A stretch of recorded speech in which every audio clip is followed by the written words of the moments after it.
ઢાઢર નદીના પૂરથી ડભોઈના 10 ગામોમાં તારાજી સર્જાઈ 600 વીઘામાં ઊભો પાક નષ્ટ થતાં ખેડૂતોમાં ભારે રોષ જોવા મળી રહ્યો છે।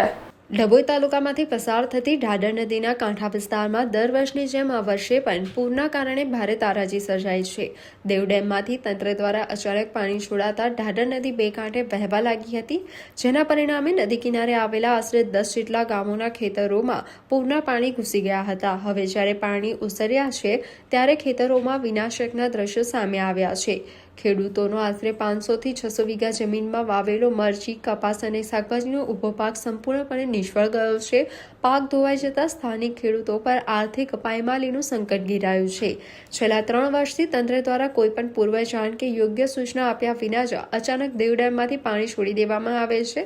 અચાનક પાણી છોડવાને કારણે નીચાણવાળા વિસ્તારના ખેડૂતોને પોતાના પાક કે સામગ્રી બચાવવાનો સામાન્ય સમય પણ મળતો નથી।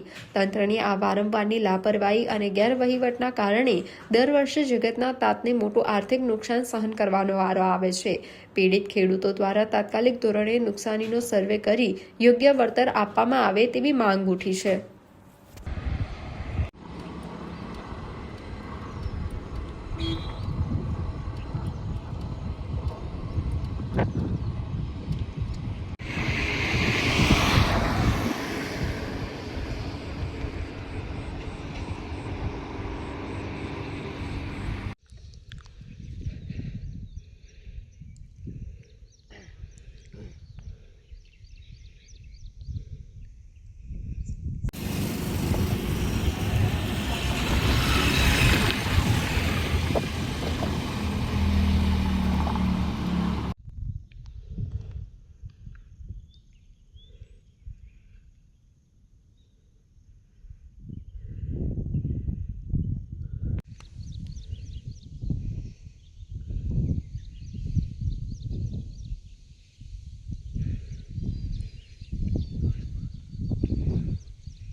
તકલીફો આ છે, આપણે દેવ નદીમાંથી પાણી છોડે છે, ડેમ વાળા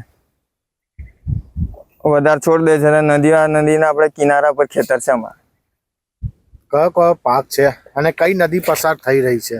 આપણે ઢાઢર નદી ને દેવ નદી। કેટલા વીઘામાં નુકસાન? 500 થી 600 વીઘા સુધી નુકસાન છે। કયો કયો પાક હતો? મરચી છે, કપાસ છે, શાકભાજી છે। તો તમારી માંગ શું હતી? અમારી માંગ આ જ છે કે આપણે સરકારને વહેલી તકે આ વળતર ચૂકવ્યા। તકલીફો છેલ્લા આપણે ડભોઈ તાલુકામાં છેલ્લા 2 દિવસથી બહુ ભારે વરસાદ થવાથી ખેતીના પાકને બહુ નુકસાન થયું છે। પૂર થવાથી, નદી પૂર થવાથી કયો કયો પાક મરચી છે, કપાસ છે, બીજા અન્ય શાકભાજી છે। કેટલા વીઘામાં થયું હશે? આશરે 500 થી 600 વીઘામાં નુકસાન છે અમારા ગામમાં। કયા કારણ શું? એનું કારણ આ નદીમાં પાણી છોડવાથી ભારે નુકસાન થયું છે। કઈ નદી પસાર થાય છે? દેવ નદી અને ઢાઢર નદી, 2 નદીઓ વચ્ચે ગામ છે। કેટલું હશે આશરે? કેટલા વીઘા હશે અને કેટલું નુકસાન હશે? આશરે નુકસાન 500 થી 600 વીઘા છે નુકસાન થયું છે। હવે શું માંગ છે તમારી? અમારી સરકારશ્રીને માંગ છે કે સર્વે કરાવે અને વળતર ચૂકવે આનું।